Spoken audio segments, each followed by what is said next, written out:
सत्याची जाण हीच आमची शान या तत्वावर चालणाऱ्या जी अविरत इंटरनेट न्यूज मध्ये मी नीलम चौधरी आपले स्वागत करते। तर आता पाहू सविस्तर घडामोडी। पालिका आयुक्तांनी दिली डोंबिवली विभागीय कार्यालयास अचानक भेट।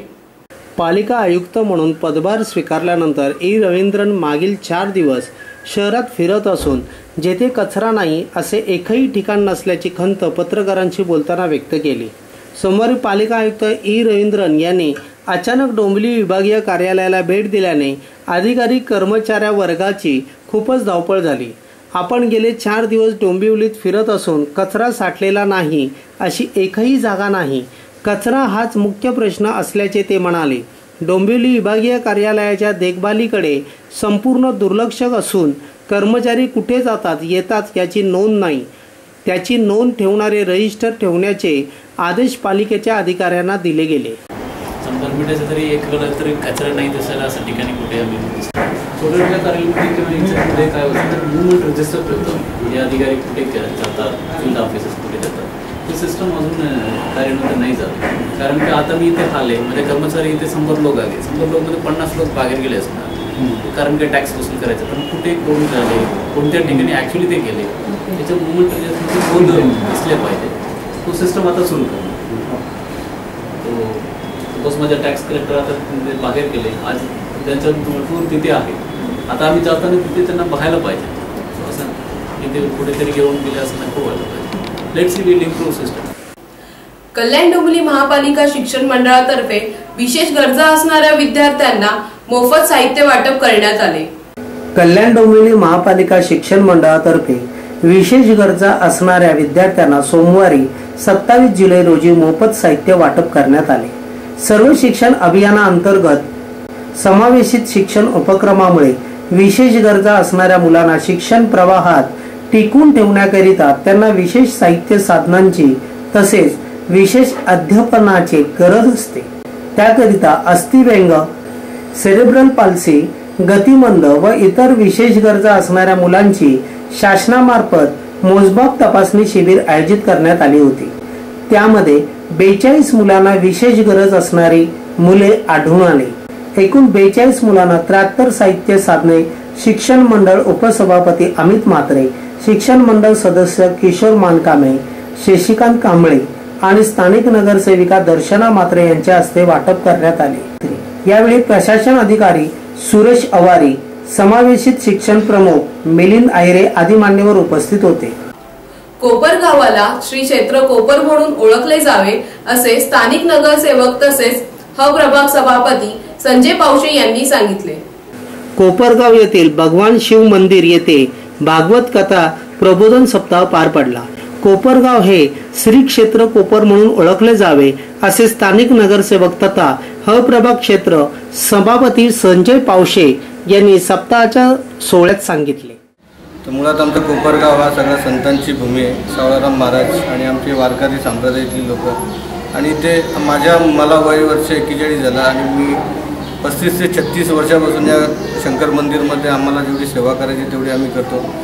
आणि महाराजांची पण कल्पना झाली की हा गाव मला असा वाटला की कोपर नसून हा क्षेत्र कोपर असं आपण आजपासून या गावाला नाव देऊ आणि आपलं हे कार्य आणि माझ्याकडून जसं होईल या धार्मिकरित्या लोकांमध्ये काय परिवर्तन करायचं आहे ते मी परिवर्तन करण्याचा प्रयत्न करेन। मी आपल्या भागवत सप्ताहाची आज पहिल्याच वर्षी सुरुवात आहे। ही सुरुवात कंटिन्यू राहील। याच्या आपल्या कोपरगावात तर आम्ही कार्यक्रम घेऊच, पण यानंतर आजूबाजूच्या गावामध्ये पण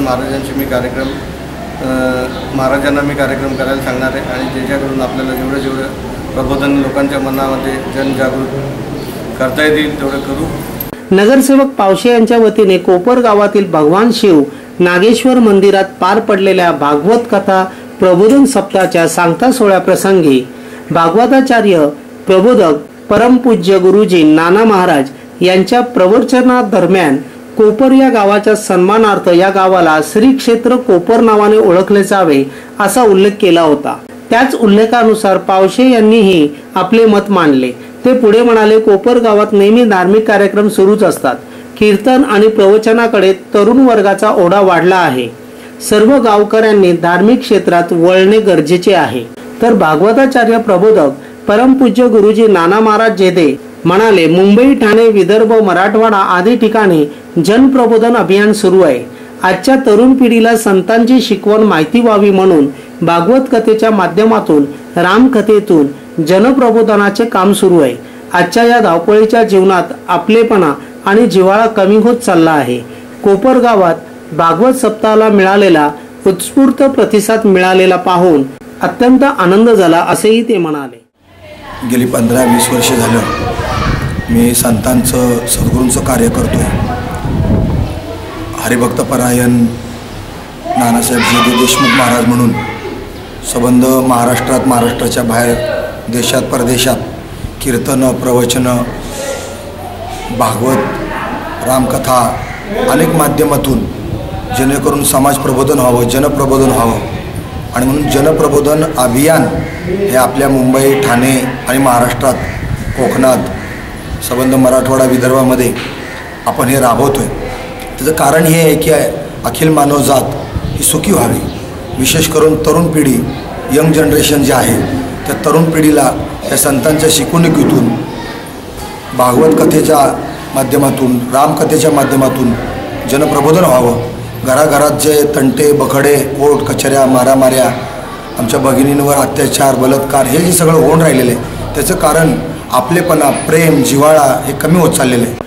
दरम्यान भागवत सप्ताहाचे हे पहिले वर्ष असून पालिकेचे स्थायी समिती सभापती रमेश सुकऱ्या म्हात्रे हे याचे निमंत्रक होते.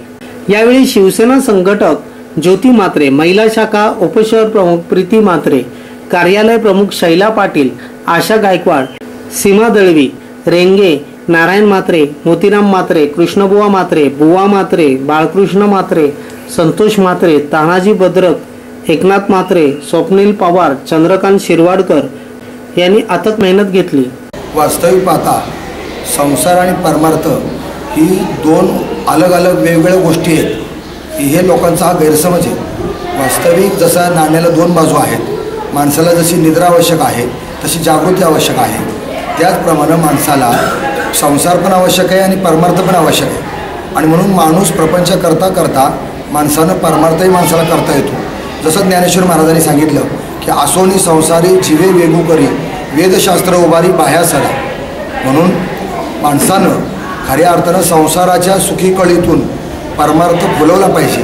त्याच्यासाठी संसारातून, प्रपंचातून वेगळा वेळ काढायची गरज नाही.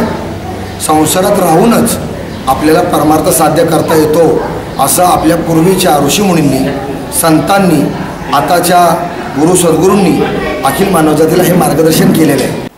तर याचबरोबर हे बातमीपत्र संपले. नमस्कार.